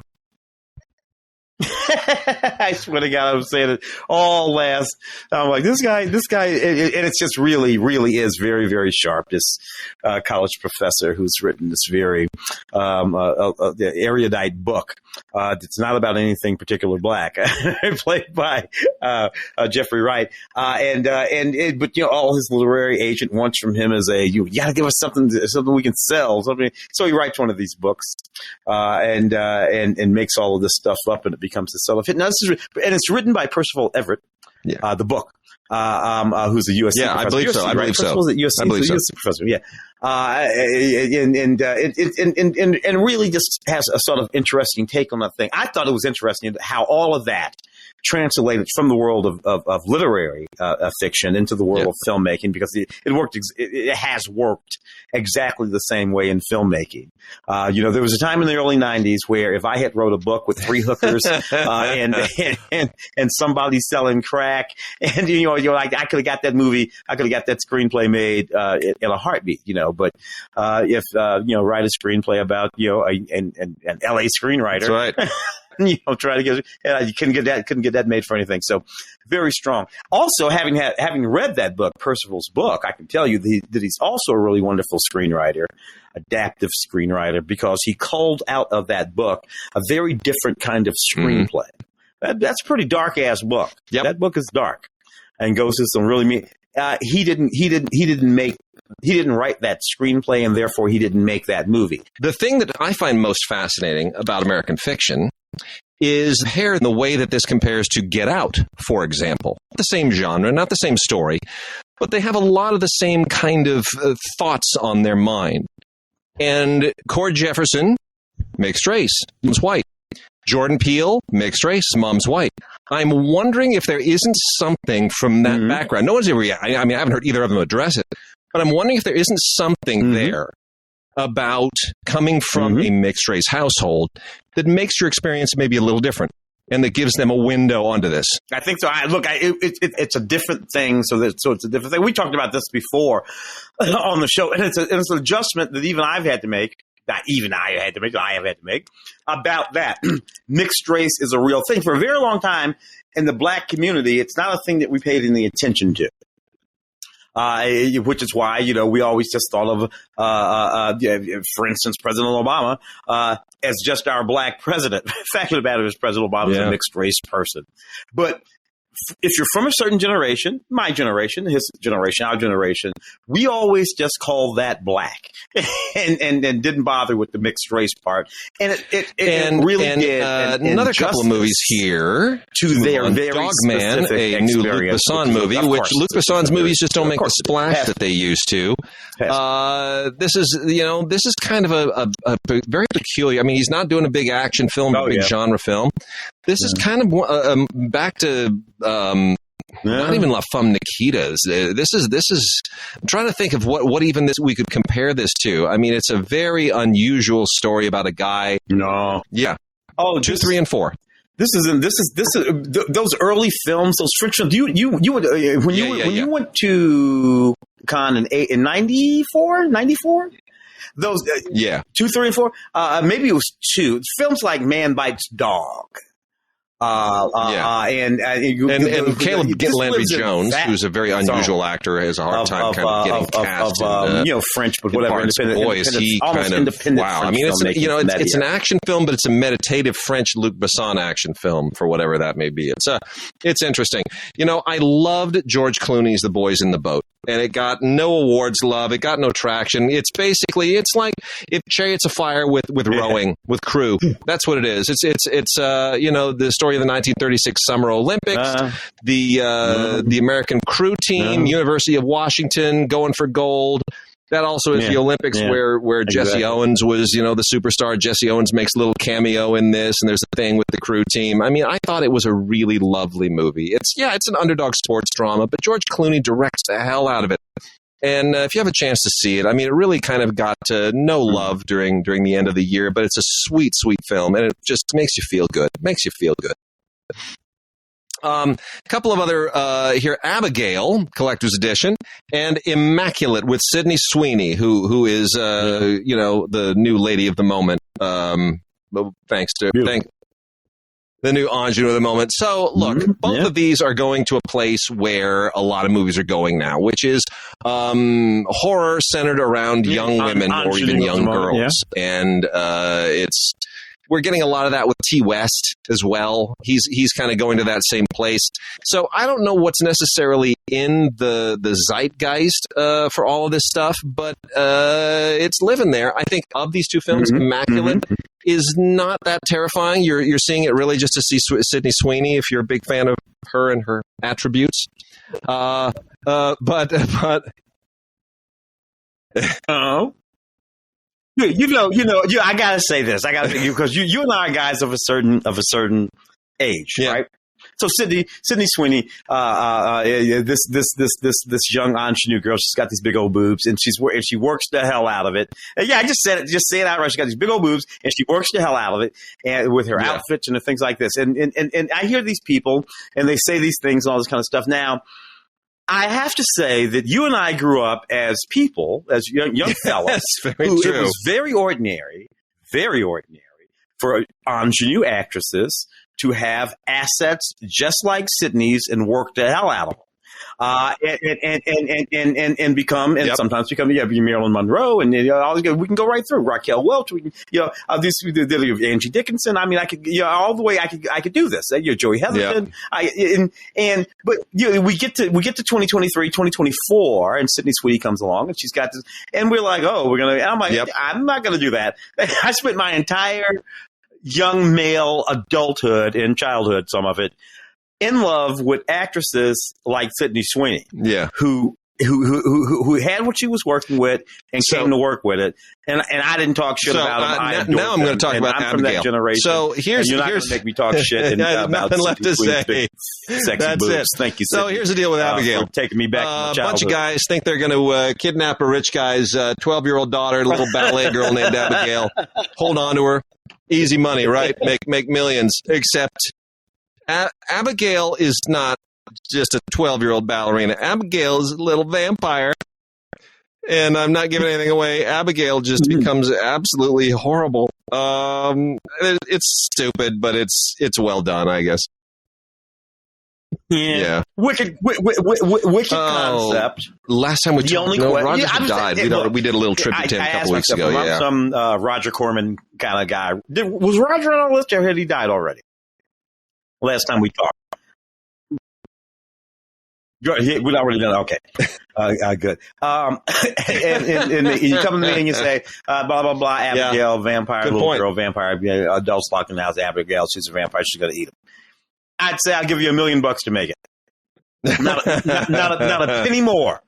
Not a penny. You're going to get a bunch of actors. I don't need to know any of them. Yep. You're going to get a little girl, which by default means I don't need to know who she is. Everybody, I'm paying for the blood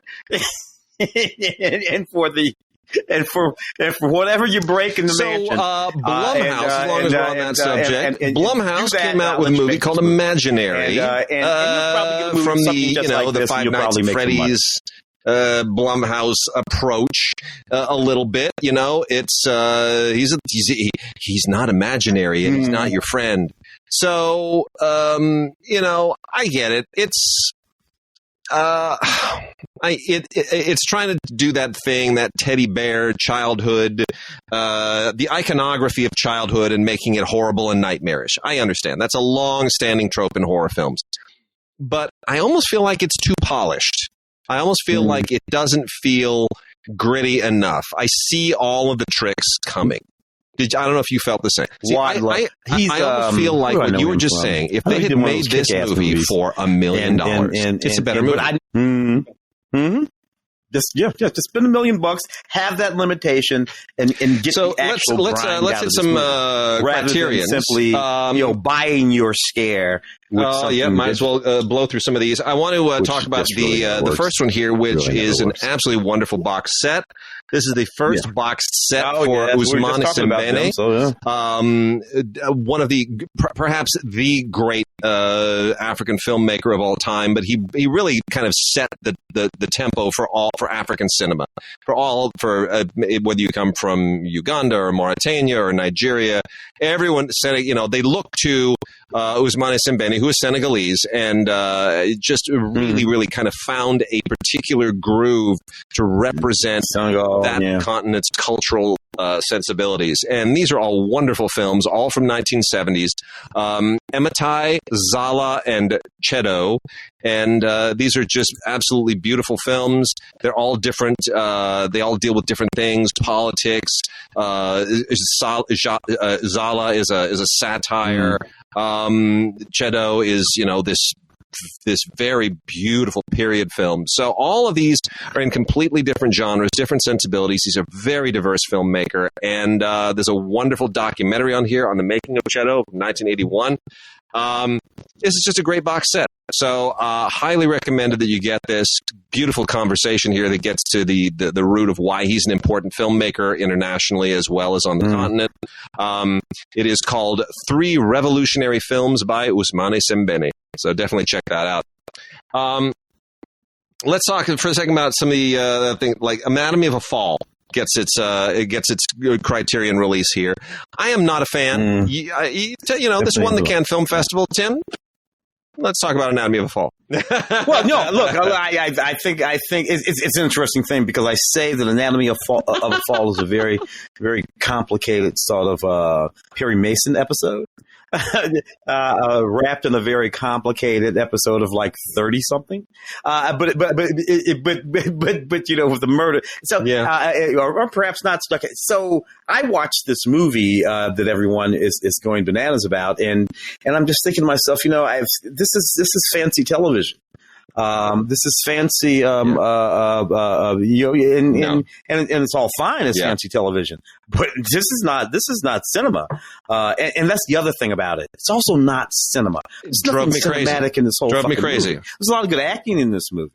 A lot of good performance in this movie. Yeah. But there is nothing cinematic in this movie. That courtroom is not cinematic. Yeah. Oh my God. I think a lot of people were just enamored of the French court system because it looked different. They didn't know what was coming next. But the thing is, it's not like American court. It cheats. This film cheats. It's too long, first of all. It's way too long. And I won't give it away, but there's...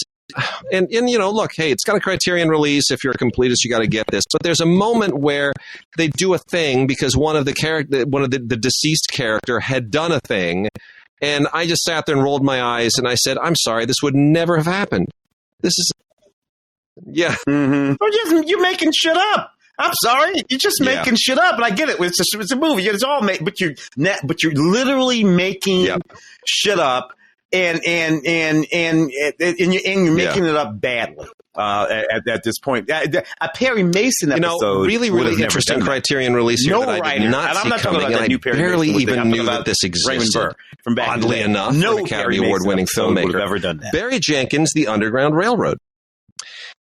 Now it is not a film per se. This is basically a miniseries. This thing is, like 10 hours long. I mean, it is a massive undertaking. But I didn't see this coming out on Criterion, and I didn't see it at the time. And this is really, really quite unbelievably powerful. I don't understand why this didn't get the attention that it probably should have gotten at the time.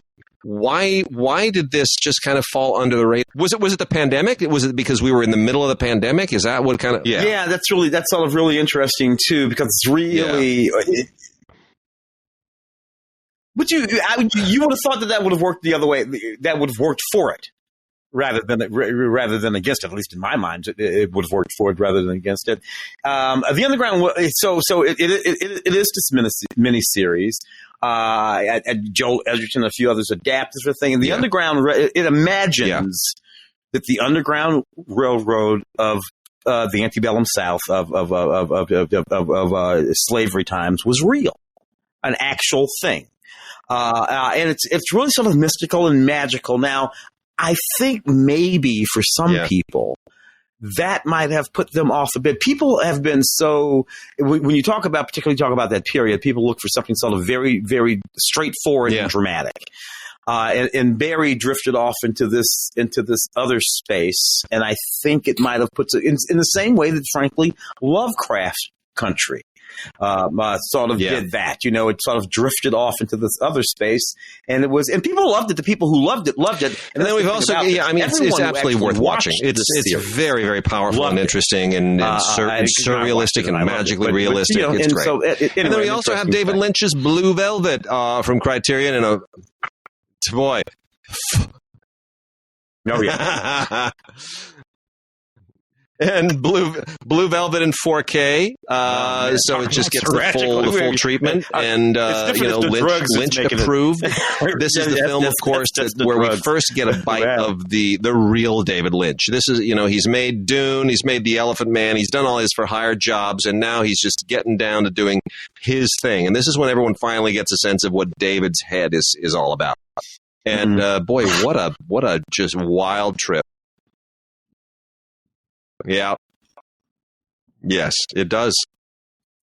Yeah, this Wild at Heart was right in his pocket, and it all walks right up to Mulholland. Yeah. And that's about it. I mean, my wife came in right around that time. Lost Highway. 4 films. Yeah, Lost Highway is the other one. Yeah.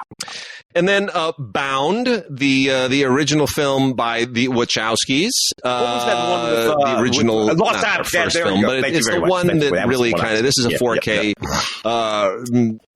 disc. Jennifer Tilly, Gina Gershon, and Joey Pantoliano, Joey Pants. I'm not going to go anywhere other than just to say this is a very interesting and telling film. There's a lot... Well, yeah. Look. No, I'm going. If those two Wachowski brothers at the time, two boys, men, brothers at the time, and they make this movie with these 2 lesbians in this world of these gangsters, and they got to do this thing. It's just a really great movie. The narrative is wonderful in the movie, but the thing that is bubbling in the movie, that is transfixion in the movie, are these 2 women. These lesbians, and they're now. If you tell me that 15 years later, those 2 fellas, because I'm looking at this, I'm like, these are some really sensitive guys. These guys really seem to have their finger on the heart of the way these women feel in this world of men and all this. This movie will continue to be fascinating to people for decades to come. You'll understand why. I will leave it there. So anyway, that's what I think. We have 2 more 4Ks from Criterion. We've got Peeping Tom, the amazingly weird Michael Powell movie that's like no other Michael Powell movie ever made. And then Terry Gilliam's Fear and Loathing in Las Vegas with Johnny Depp basically playing Hunter S. Thompson. You know, both of these movies just kind of they're just more weird than I wanted them to be, and that's why I'm pairing them up. You know, Peeping Tom is kind of famous because Michael Powell, famous for just very elegant movies, you know, through the 40s primarily, and that is not this. This is weird, kind of almost Brian De Palma territory, and it's just not what you would have expected from Michael Powell. You know, it's 1960 is like he immediately saw, the 60s are going to be like this, are they? And there it is. And there's an interview with Thelma Schoonmaker, his widow, who, of course, has been editing all of Scorsese's stuff right up until the present. There's also an introduction by Martin Scorsese, 2 audio commentaries on here, one with Ian Christie and one with Laura Mulvey, both of them absolutely outstanding film scholars. But yeah, this is just, this horrible misogynistic woman murdering guy, serial killer, with all of these weird De Palma kind of obsessions and compulsions. It's a very disturbing movie, and it's still controversial today. And then, Fear and Loathing in Las Vegas, I didn't enjoy this at all, any part of this. I don't. It's interesting. I don't like it anymore. I did at the time because I think I was engaged in the whole sort of Hunter S. Thompson. Michael Gonzo journalism deal. Fear and Loathing guy. The Johnny is playing. I forget his name. Hunter, who had been a part of that whole Gonzo new journalism thing and all that kind of stuff, and I think I was sort of caught up in all that back then. And over the years, I've changed my mind about what I think about Gonzo journalism and new journalism, Tom Wolfe and all those kind of people. I think those people are all full of shit. And we're getting away with a thing that I think actually did harm to real journalism. As long as we're on our weird trip, let's talk about Rainer Werner Fassbinder's Quarrel, which is French for quarrel, based on the Jean Genet novel. So, Fassbinder, fascinating guy, in his real life, bisexual, a very volatile life, incredibly selfish individual, brilliant filmmaker, but enormously difficult. And this is a straight up Tom of Finland style, Castro district, this is gay cinema before there was such a thing as gay cinema. He is just taking it to every imaginable stereotype and somehow turning it into a surrealistic art film.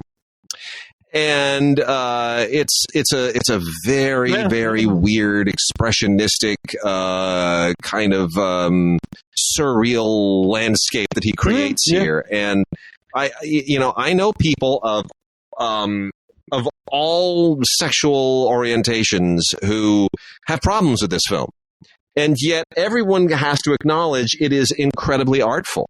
So that's the struggle with Querelle. I'm thrilled that Criterion has put it out, because it is a film you have to wrestle with. It's 1982. It just kind of pre-AIDS. And as a result, it's just in a very awkward place culturally, because 2 or 3 years later, you could never have made this film and gotten it released as a mainstream film. So very, very interesting movie. Brad Davis is probably his best performance ever. But boy, what a really unusual film. Oh, yeah. Midnight Express, Alan Parker. Well, Midnight, was it the one where he's in the Turkish prison? Brad Davis. Yeah.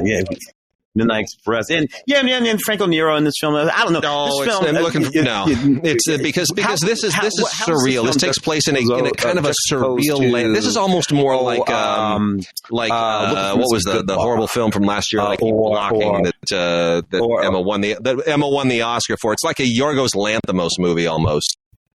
Poor Things. This lives in the world of Poor Things. Yeah. Imagine a gay Poor Things that's more about poor stereotypes than it is about Frankenstein. That's this movie. Okay. Interesting. Yeah, go ahead. Cruising. Yeah. It's like if Cruising had been turned into Poor Things. What was all right. Pacino? Really quickly, Emilio Fernandez's Victims of Sin is out in from 1951, lovely Blu-ray set. This is a great kind of classic Mexican film from the 1950s that most people are probably not familiar with. Emilio Fernandez is significant, however, as the director of this, because for those who don't know, Emilio Fernandez is modeled the Oscar. So when you look at the Academy Award, when you look at that Oscar statuette, that is Emilio Fernandez, who also happened to be an actor, but he was also a wonderful, wonderful filmmaker. And this is a beautiful movie. It's a great kind of crime melodrama, and it's got a beautiful performance in the middle of it by Ninon Sevilla, who's she's beautiful and wonderful, and she's like everything that Carmen Miranda wasn't times 10. She's fantastic. She's really, really great. So it's a great kind of Mexican noir, and Emilio Fernandez, he modeled the Oscar. He modeled the Oscar because he was Dolores Del Rio's friend, and it was Dolores Del Rio who recommended it. Yeah. Oh yeah. Yeah. That's right. He is. Yeah. Well, that's a young guy. And then lastly, I want to talk for a second about Karen Kusama's Girl Fight, her first film, which has a wonderful story around it, which is that Karen Kusama had worked for John Sayles, and he read her screenplay for Girl Fight, and he said, I will give you $1 million of my own money to make this movie. And John Sayles financed his assistant's directing debut. God bless you, John Sayles. You are a model human being because you gave us a great talent. Look, I mean, this is a movie about Michelle Rodriguez's first film. It put her on the map. She's a girl who wants to be a boxer. It's a girl boxing movie, and it's wonderful. And it's touching, and it's tough, and it's well made, and it was made for $1 million. And it's like a girl. It's a girl Rocky. I love it. It's a great movie. Yeah. I love it too. You might think about a movie like $1 Million Baby, Clint Eastwood would make some years later, and that's a lovely, beautiful movie too. But that movie has all of the accoutrements of Hollywood. This movie didn't have any of that. Michelle was not anybody. She wasn't even really an actress. She was kind of a boxer girl. And then really fast, other titles that are out also from Janus Contemporaries, which is another Criterion line, is the documentary All That Breathes, as well as Orlando, My Political Biography by Paul Preciado. And then we also have from Radiance, the great Kinji Fukasaku film, Sympathy for the Underdog, which is, just Kinji Fukasaku, one of the all-time great gangster filmmakers. That is a terrific release. We also have Vittorio De Seta's Bandits of Orgosolo, not De Sica, De Seta, Vittorio De Seta, S-E-T-A, which is this wonderful kind of semi-crime film set in rural Sardinia. It's really, it's beautifully done. Guy has to, he's a peasant. He's got to fight the bandits. It's really almost like a Sardinian Western. And then lastly from Radiance, a trilogy of the Shinobi films, Band of Assassins, Revenge and Resurrection by Yamamoto Mori. These are pretty great kind of Japsploitation-ish ninja movies. A lot of fun from the early 1960s. Pretty great. So well worth checking out. That also from Radiance. And let's wrap up with some TV, shall we? Let's talk. We're gonna do a giveaway here. I think we can do maybe a couple giveaways. Yeah, we got a couple giveaways. Yeah. So our first one is we're going to be giving away 4 copies of South Park Joining the Panderverse, their special event that was so controversial. Send an email to gods@digigods.com, gods@digigods.com, or gods@cinegods.com. Put Pander in the subject line. And if you get it to us by July 21st, Sunday, July 21st, we will alert you by that Monday morning whether you have won or not. So go ahead and do that. But did you watch the special event of South Park Joining the Panderverse? So they basically just decide they're going to everything that they have not made fun of, they're just going to go straight at everything. Not. What's the big controversy? I think they keep a running list of all the politically correct cultural stuff that they haven't yet skewered, and they have a makeup show every once in a while, and this is one of those. They're like, haven't had time to get to all this stuff, so let's just have a special show where we kind of clear out the closet, and that's what it is. I'm going to read you what it just says on the back. It's the best summary. I can't beat this. In this South Park special event, Cartman's deeply disturbing dreams portend the end of the life he knows and loves. The adults in South Park are also wrestling with their own life decisions as the advent of AI is turning their world upside down. And from there, it's just mayhem. It's just absolute mayhem. There is no one, no group, no orientation, no religion, no anything that is spared. And I sort of love that nihilism of them. So, and you know what? Paramount and MTV, they just kind of give these guys carte blanche now. They get Comedy Central or whatever. They get to do what they want. So, no more controversy. Just do what you want and just don't tell us about it. So anyway, send us Pander in the subject line to gods@digigods.com or gods@cinegods.com. Yep. And get it to us by the 21st. We'll let you know by the morning of the 22nd whether you won or not. Let's see here. Manifest. The complete series, and then we also have the 4th season on Blu-ray. Manifest, the complete series on DVD. TV. The complete on DVD. Yeah, on Blu-ray. They have not released. They have not released the complete series on Blu-ray yet. We only have the complete series on DVD. I'm not quite sure what the marketing decision is. And then the 4th and final season on Blu-ray. Okay. I got it. I watched all of Manifest. Actually enjoyed it for quite a while. It did that thing like those are the Krings, if I'm not mistaken. And then all their stuff eventually sort of goes off the rails. But I dug the sort of foundational notion this airplane disappears some 7 or 8 years ago and then suddenly reappears and all of the people on the plane are the same age they were then, but have to integrate back into society. What happened? The thing of it is they have no idea what happened. The writers of the show have no idea what happened. The producers of the show have no idea what happened. So they start making things up. But it's a lot of fun. I am so glad that you summarized it that way, because to me, there's a moment where you're like, how do we remake Lost without an island? You don't know what happened. so yeah. Yeah, exactly. We have also got Ancient Empires, and also not channel, knowing what happened, which is 3 episodes on 2 discs. This is kind of the island. This is solid. It's you're exploring Alexander the Great, Cleopatra, and Julius Caesar, the 3 sort of legendary antiquity and tyrants / romantic rulers of antiquity. These are documentaries, but they're docudramas. They do staged recreations at least as much as they can without blowing up the budget. It's very informative, very nice and kind of quasi-dramatic. I think it's good stuff. It's educational. It's better for kids. Yeah, they get the history right. They get it right, and it's more oriented for like teenagers, right? It's shooting for like a middle school, early high school. Do they try to keep the history right? 6-part documentary series from Icons Unearthed, The Simpsons, which is great because we all love The Simpsons. We've never really seen the stories about the making of The Simpsons, so that's where this goes, and it takes us behind the stories, behind the origins, how the characters were created, how the show is put together. It's great. It's and it's just hours and hours of interviews, and they are all endlessly interesting, and it's really, really good. It tells you how much work goes into that show because it otherwise looks almost effortless sometimes. That's it.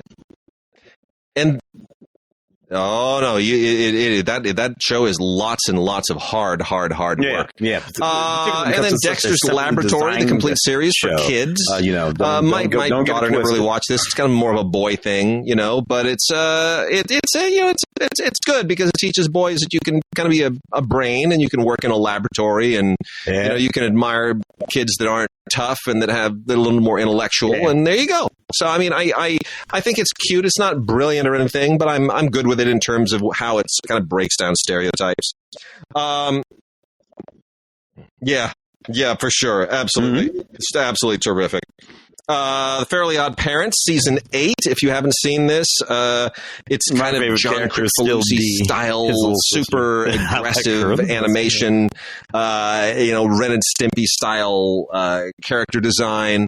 I don't know that I love this show beyond that. It's 5 episodes here. Love Triangle, Timmy's Secret Wish, Invasion of the Dads, When Losers Attack, and Meet the Odd Parents.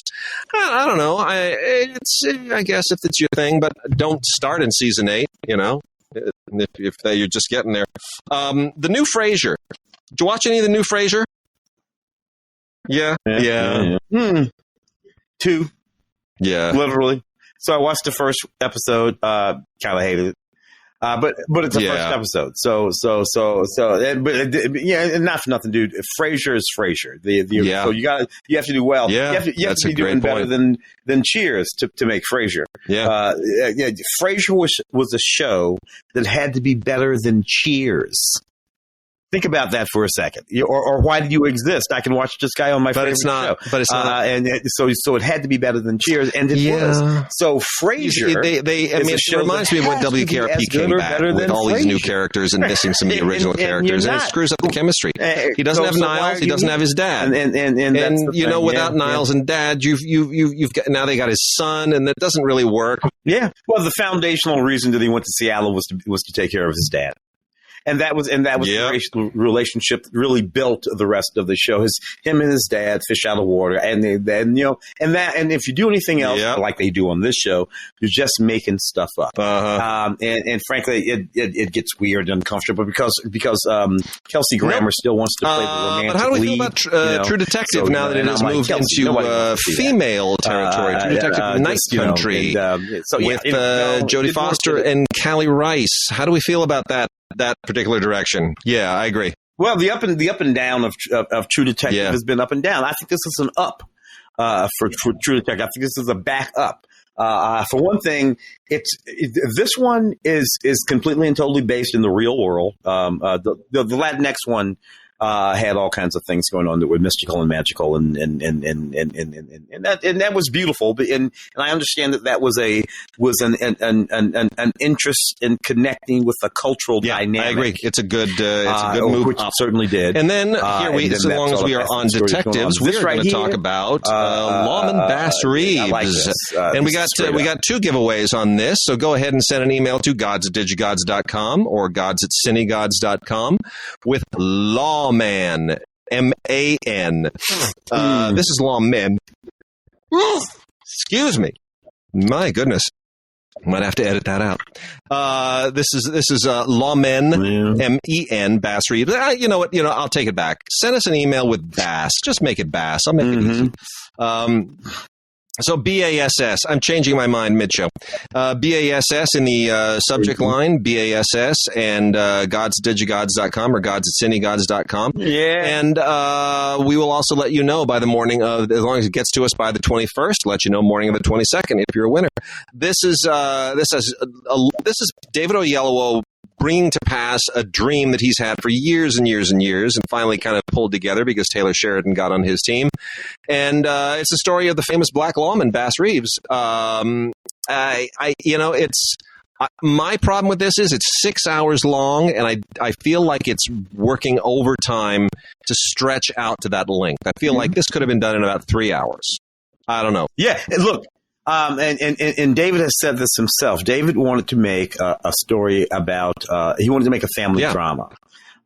He wanted to explore the inner personal life of Bass Reeves. So we get a lot of Bass exactly, a guy with a family and all this kind of stuff. We get a lot of that.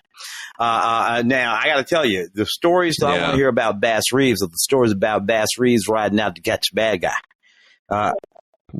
That's what I want to hear. I do not need to hear Bass arguing with his wife. And there's a lot of soap opera-ish drama in this, and that's the story he wanted to tell. This big whole life story, humanize the guy. But to me, I would rather mythologize the guy because he has not been properly mythologized yet. Bass is a character that you and I know and some people know, but if you don't know who Bass Reeves is, you don't know who Bass Reeves is. And frankly, he's a mythical figure, and I wanted him to be just a big-ass myth. Yeah. And that's another thing. Bass Reeves was supposed to be, like Jack Reacher, like 6'5" and whatever. I mean, who knows what's true? It's like Mel Gibson playing William Wallace. William Wallace would right. Mel is 5'11" on a good day. This is not the series and William Wallace was allegedly like 6'9". Right? I mean, he's just enormous. I mean, he struck fear into the British troops because they could see him standing on the hill. They knew which one he was. He was 2 feet taller than everybody else. It was just this massive figure. So it's the same kind of a deal. But I'm glad that they got Bass Reeves' story told at least first, because now somebody else can tell it again and in a different way and maybe take a different angle on it. But, amazing figure. I mean, people don't realize Bass Reeves arrested thousands of outlaws. I mean, Wyatt Earp didn't come close to the number of arrests that Bass Reeves had. Bass Reeves cleaned up parts of the West that nobody else came close to. It's an amazing story. Mm-hmm. It was amazing. Say it. He did it all while being a black man. So also got the Powerpuff Girls complete series. There's nothing I can really say about that. It's made it twice as hard, but he did it anyway. Kind of anime-looking little bubbly thing. 78 episodes. Lots of content here. My daughter never really grooved onto this. Kind of predates her a bit.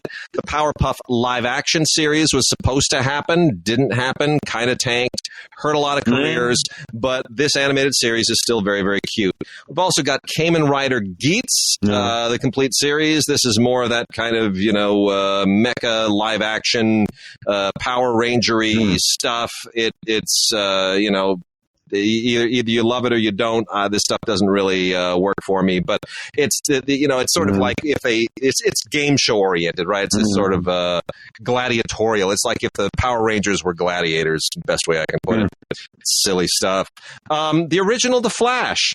Not the most recent series, but the original John Wesley Shipp Flash. And John Wesley Shipp plays the Flash here, then would come back to play in the new Flash with to play the Golden Age Flash and his dad, and he played a number of characters in the series. Nice crossover. And Mark Hamill originated the Puzzler on this show and then played it in the new one. So that's the one other crossover between the two. But I don't think this series. I really like this series. I thought it was cool. I thought it was ahead of its time, and I just don't think it really got the. I mean, 22 episodes. It didn't give it a chance. Today we'd probably get 3 or 4 seasons of this, and they'd give it a shot. But it got canceled just before it had a chance to really do anything interesting. So cool. A lot of cool people. Dick Miller was in this. And then we're getting down to the last four shows here, and then we will wrap it up. Doom Patrol, the fourth and final season. More DC, more, we're still in the DC world here. I never really got this series, but I know a lot of it. Yeah. But it's 4 seasons and done, and went off the rails. If you like the heroes, it just went off. Okay, fair enough. I'm not really into any of these. Elastigwoman and Negative Man, not my thing. But anyway, that's done. We also have NCIS Sydney season 1, taking it to Australia. Yeah. Kind of weird, sort of weird, right? I don't know. I mean, it's I'm kind of done with. Yeah. I'm like, why am I watching this show set in Australia? But then I'm whatever. Yeah, there you go. Yeah, there it is. Well, you got to figure you're killing 2 birds with one stone, because obviously it's a show that airs in Sydney, that airs in Australia, I should say.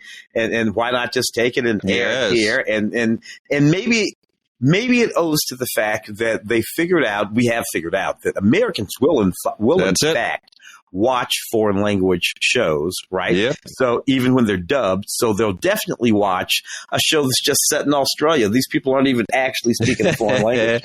And then Extreme Ghostbusters, sure enough, the complete series. This is the Ghostbusters animated show. We will watch which was the cute. TV show. Nothing brilliant, but it takes place like years after the real Ghostbusters. So you segue from real Ghostbusters to Extreme Ghostbusters, trying to make a saga of it. Doesn't really matter. It's still kind of the same sort of stuff. I mean, look, they're Ghostbusters, animated versions of them. They're fighting monsters and they're doing their thing. It's fine. It's cute. It just doesn't do anything new. And then very last, we finally have the complete series of Welcome Back, Kotter. Not on Blu-ray, on DVD, but Kotter is here, and the Sweat Hogs are here, and everyone gets to see how John Travolta's career began. Yeah. This was a particularly interesting show on a lot of levels. I mean, this was that moment in the 70s when I think we felt like every show was suddenly going to be, mixed race, and it wasn't going to be a big deal, and we were kind of breaking down a lot of boundaries. And somehow it didn't really translate into the 80s. We didn't really make that into the 80s. But this is an inner city school, and Gabe Kaplan does plays the wiseacre teacher over this fascinatingly mixed group of kind of goofy, difficult kids, and John Travolta's one of them. And I just think it's a much sweeter show than people ever gave it credit for. Yeah. Oh yeah. And, because the classroom and all of that, but we went home with Gabe and met his wife, and the kids would come by the house, and there was this whole thing. Now later, when head of the class came along, and we had Howard. It's a great point. Howard Hessman. And eventually Billy Connolly took over that show. We stayed in the classroom. That was in the classroom. That was it was all at school, and I love those shows too. Yeah. But this one we went home, and hang out with his wife, and they would talk. And I love those episodes when John Travolta would be there hanging out at his house, at Mr. Cotter's house, Mr. Kotter, like that, and make a sandwich and all. It was just great. Yeah. It was so real. Gabe Brightly was an executive producer, creator of the show. People forget Gabe was a fairly noted, high level comedian. He was which I guess he got the show in the first place. Gabe was smart enough to own a chunk of this show, unlike many of the folks who. So Gabe made a fortune off of this show in reruns. Didn't make any money from those 95 episodes. Why he is now a gambler on late night poker shows. For 50 years. Since 1975, Gabe's been getting paid. All right. Thanks, everybody. We will be back probably closer to the end of August. I don't know if you're doing anything. We're heading out of town for a little bit. I'll be all right. Coming back. So we'll be back probably around the end of August, and have a wonderful summer otherwise. Try to be good people in the world. We have a hard time in the country right now. The movies need you. Go to see some good movies. help hold this business up till it gets back to normal. The Teamsters and the trades have not yet struck a deal, so we are effectively still in a de facto strike mode a year after the last strikes. Just so everybody knows, we're in a hard place. Movies are not yet back, so help us get there and be good. And we'll see you when we come back. Yeah.